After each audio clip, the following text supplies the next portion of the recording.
आज का गीता ज्ञान अध्याय 2 श्लोक 49। दूरे ह्यवदम कर्म बुद्धि योगात् धनंजय बुद्धौ शरणम विच्छ कृपणाः फल हेत्वा। हे धनंजय, बुद्धि योग स्मार्ट दृष्टिकोण से किया गया कर्म सामान्य कर्म से बहुत श्रेष्ठ है। बुद्धिमानी में शरण लो, क्योंकि केवल फल के इच्छुक लोग बड़े ही दुखी और बेचारे होते हैं। यह श्लोक हमें सिखाता है कि सिर्फ फल की उम्मीद में कर्म करना हमें बेचैन कर देता है।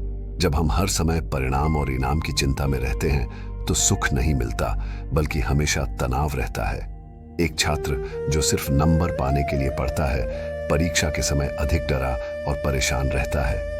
एक कर्मचारी जो सिर्फ प्रमोशन के लिए काम करता है, उसमें लगातार असंतोष रहता है।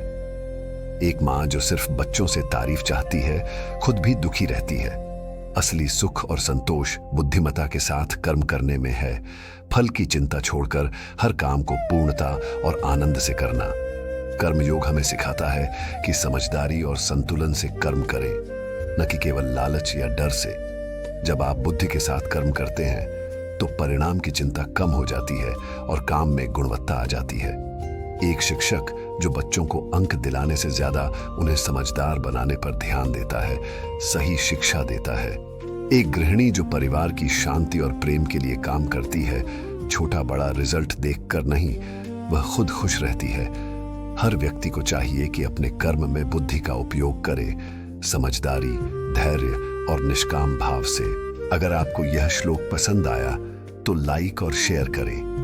रोज गीता की प्रेरणा पाने के लिए फॉलो करें और कर्म में बुद्धि के साथ आगे बढ़ें। आज का जीवन मंत्र: बुद्धिमता और संतुलन से कर्म करो, फल के लालच से दुख ही मिलेगा।